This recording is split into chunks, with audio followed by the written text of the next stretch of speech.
My girlfriend said, "If loving me hurts, maybe pain is what you deserve." I said, "Then I deserve better." She smirked. I had her bags by the door before midnight. 3 weeks later, she was outside my office crying, and the judge called it what it was: harassment. I'm Evan, 33, and until 2 months ago, I had been with Sierra, 30, for just over 2 years. The last 9 months of that, she had been living in my townhouse in Raleigh. Lease was in my name. Utilities were in my name. Most of the furniture was mine too, because I had the place before she moved in. I'm a logistics coordinator for a regional distribution company, which means my job is basically solving problems all day without panicking. Calm under pressure, timelines, backup plans, documentation. Useful skills, it turns out, when your relationship starts feeling like a hostage situation with throw pillows. Sierra was the kind of person who could be magnetic in public and exhausting in private. Everybody else got her bright, funny version. I got the version that treated affection like a reward system. If I disagreed with her, I got silence. If I asked too many questions, I was clingy. If I asked too few, I was detached. No setting was ever right. The target kept moving. At first, I thought it was stress. She worked in event planning, long hours, lots of demanding clients, constant pressure. I made excuses because that's what people do when they're trying to keep something alive. But after a while, I noticed something ugly in the pattern. She liked having me off balance. She liked being the one who decided whether the room felt warm or cold. And every time I tried to talk about it, she acted like I was the problem for noticing. The night everything ended started at a birthday dinner for one of her friends in downtown Raleigh. Rooftop place, string lights, overpriced drinks, everybody pretending they weren't checking each other's faces every 5 seconds to see who was impressed by whom. Sierra ignored me most of the night. Not in a subtle way either, in a deliberate, polished way. She floated from group to group, laughed too hard at things that weren't funny, and whenever I got near her, she brushed past me like I worked there. I let it ride through dinner because I wasn't trying to become the dramatic couple at table 8. On the drive home, I kept it simple. I said, "Are you mad at me about something?" She stared out the window for a second and said, "Why do you always do this?" I said, "Do what?" Turn one night into a whole emotional performance. I kept both hands on the wheel. I wasn't even angry yet, just tired. I said, "You ignored me for 3 hours. I'm asking one question." She laughed, actually laughed. Then she said, "If loving me hurts, maybe pain is what you deserve." That was it. No yelling, no speech, no back and forth.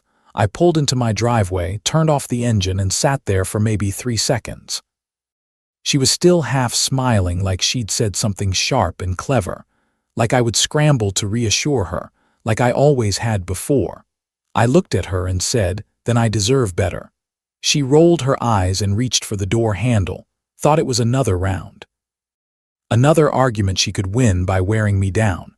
It wasn't. Once inside, I went straight upstairs and grabbed 4 suitcases from the hall closet.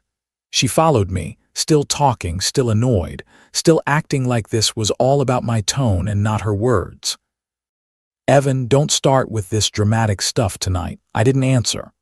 I opened her side of the closet and started folding. That got her attention. She said, "Are you serious?" Still didn't answer. I packed methodically, dresses first, work clothes next, shoes in garment bags, makeup case, toiletries, hair tools, chargers, the framed print she'd hung in the guest room, the ceramic tray by the sink, the stack of paperbacks on my nightstand that had somehow become hers.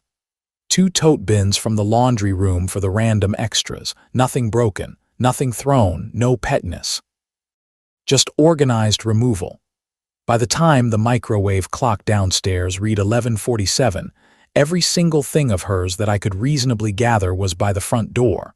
She went through stages fast, mocking, angry, soft, threatening, back to soft. "You're really doing this over one sentence." "No," I said. "I'm doing this over the fact that you meant it." That shut her up for maybe 10 seconds. Then came the classic line. "You know I say things when I'm upset." I nodded. "Exactly." I left a note on the kitchen counter anyway, because I already knew she would rewrite the story later.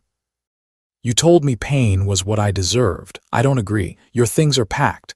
Text me tomorrow about pickup for anything missing. Don't come by unannounced. She didn't sleep there that night. Around midnight, she called one of her friends, slammed the front door, and left. At 12:18 a.m. I got the first text. You're unstable. Then I hope you feel better tomorrow. Then don't touch the rest of my stuff. Then I didn't mean it like that. Then finally pick up the phone. I didn't. I made tea, locked the door, sat in my own living room and felt something I had not felt in months. Relief. The next morning at 812, she knocked like she lived there and expected breakfast. I checked the doorbell app first. She was holding 2 coffees and wearing the face she used when she wanted to look reasonable. Calm, injured, photogenic. I opened the door with the chain still on. She said, "Can we not do this through a crack in the door?" I said, "We can do it through the crack or not at all." That made her blink. She tried the gentle voice. "Evan, we had a fight. Adults don't throw away 2 years because somebody said something cruel."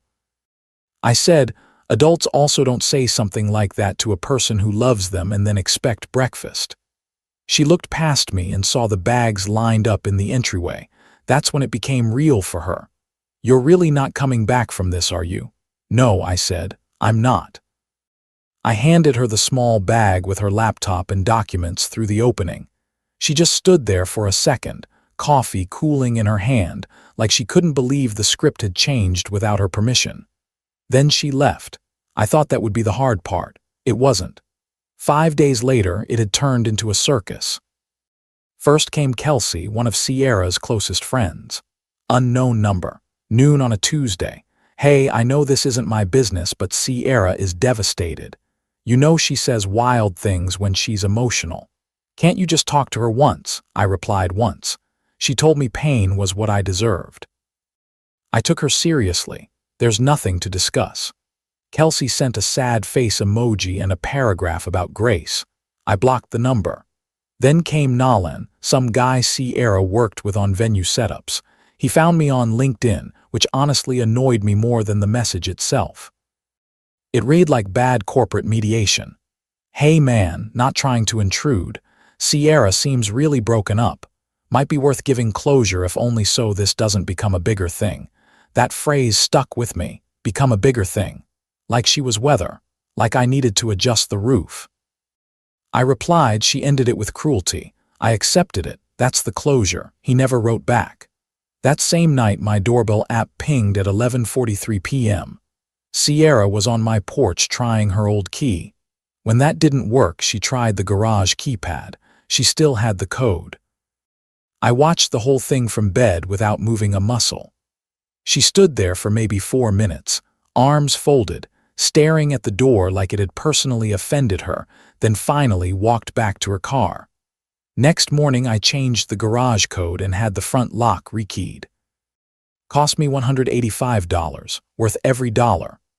When she realized, I got a text from yet another number. "You changed the locks. Are you seriously evicting me?"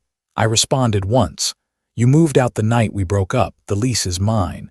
Your belongings are packed. This is not an eviction." She immediately switched tactics. "I still get mail there. I'll forward it. You're being cold." No response. Then social media started. Vague quotes, black background stories. Some people weaponize one bad night. Strong women get punished for honesty. Being too real scares weak men. A mutual friend sent me screenshots with the caption, "This seems about you." I said it is. Keep them. Because by then I had figured something out. The only way through this was records, screenshots, timestamps, camera clips, no emotion, just evidence. Sierra also started accidentally showing up places I went. My coffee shop on Glenwood, the grocery store near my neighborhood, a bookstore I liked on Sundays. Never close enough to force a scene. Just close enough to send the message that she could still enter the edges of my life whenever she wanted. One afternoon, she called my mother. That backfired spectacularly. My mom, Linda, is soft-spoken right up until she isn't. Sierra must have expected sympathy because she left my mother a crying voicemail about misunderstandings and pride and how I was shutting down instead of healing. My mother called me and said, "Did she really tell you pain was what you deserved?" I said, word for word. Mom went silent for one beat and then said, "Oh, absolutely not." Apparently, Sierra answered when Mom called back. All I know is that the conversation lasted under 3 minutes because Mom summarized it for me in one sentence. I told her heartbreak is free. Harassment costs extra. I laughed so hard I had to pull over. Around that same time, my life started getting weirdly better. I was sleeping through the night again. I signed up for a Saturday running group because I needed somewhere to put the extra adrenaline. My supervisor noticed I wasn't distracted anymore and put me on a warehouse rollout project that came with a raise if I handled it right. Even my house felt different, quieter, lighter. Like I had stopped hosting a private storm system. Then Friday night, just when I thought Sierra might be getting bored, I came home and found her sitting on the curb across from my townhouse wearing my old gray college hoodie. Knees pulled up, looking tragic, very deliberate, very cinematic. I didn't go talk to her. I stayed in the car, called non-emergency police, and waited. She saw the patrol car turn onto the street and stood up fast. By the time the officer got out, she was already halfway to her car. He took my statement anyway and told me to keep saving everything. I did. Because the next phase was worse. 2.5 weeks after the breakup, flowers arrived at my office. Not just flowers. A huge arrangement. White lilies and dark red roses in one of those heavy glass vases people only send when they want the entire room to know they've sent flowers. The card read, "For the love that still hurts." Pain made us stronger. Sierra, the receptionist, Marin, raised one eyebrow and said, "Do you want these or the dumpster?" "Dumpster," I said. Then I dug the card out and photographed it first. That same afternoon, an unknown number texted me that Sierra was in the ER with chest pain and asking for me. The message claimed to be from her cousin Tori.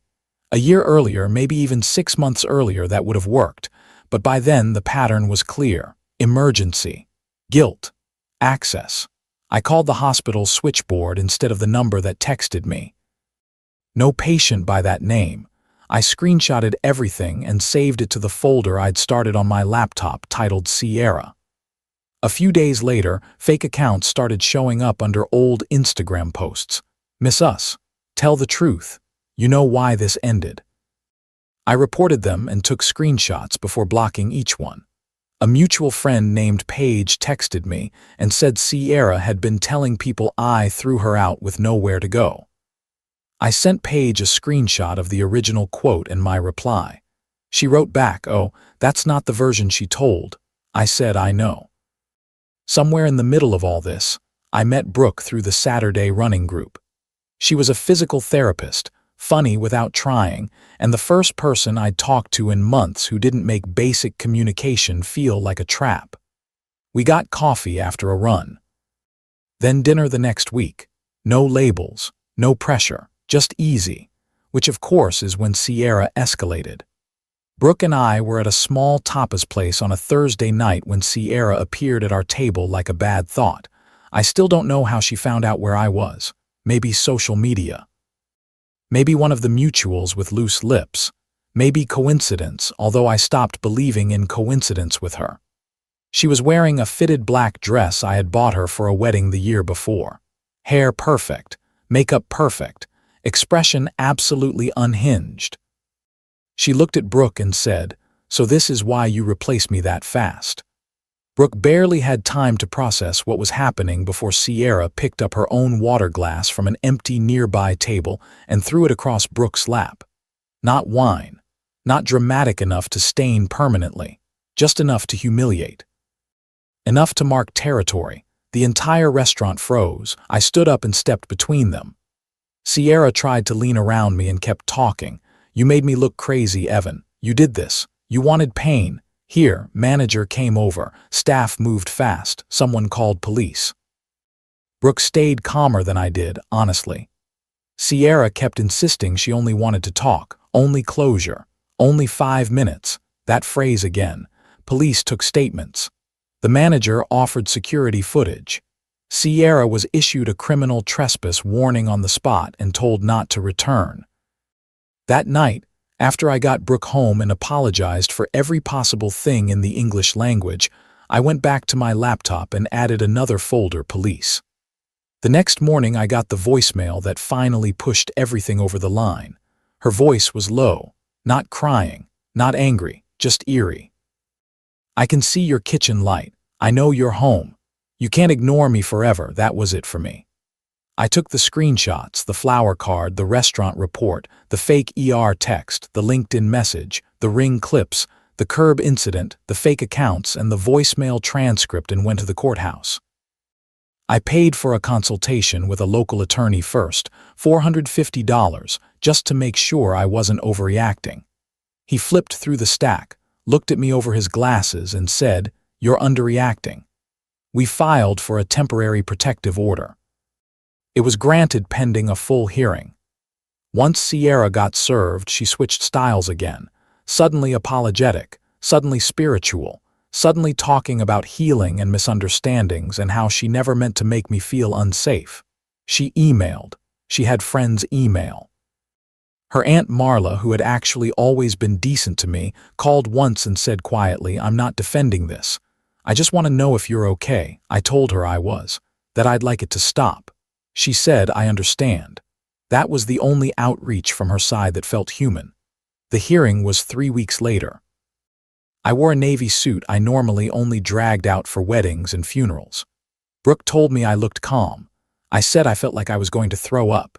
She squeezed my hand and said calm is enough. Sierra showed up in a cream blouse and low ponytail, like she was auditioning for the role of responsible citizen number 3. Her lawyer tried the same angle everyone else had tried. My client just wants closure. This was an emotional breakup that spiraled. My attorney slid the binder across the table. The judge opened it and, to his credit, actually read. He read the original quote. He read the flower card. He read the fake text. He listened to the voicemail about my kitchen light. He watched the Ring footage of her trying the door at nearly midnight. He looked at the police report from the restaurant. Then he took off his glasses and said something I don't think I'll ever forget. "Heartbreak is not a license to trespass. Impersonate emergencies, contact a person through third parties, or monitor their home. This is not closure. This is harassment." Just like that, the order was granted. 18 months. No contact. No third-party contact. Stay 300 feet away from my home and workplace. Sierra cried. Real tears this time, maybe. Or maybe just tears because the room wasn't bending for her anymore. Either way, it didn't move me.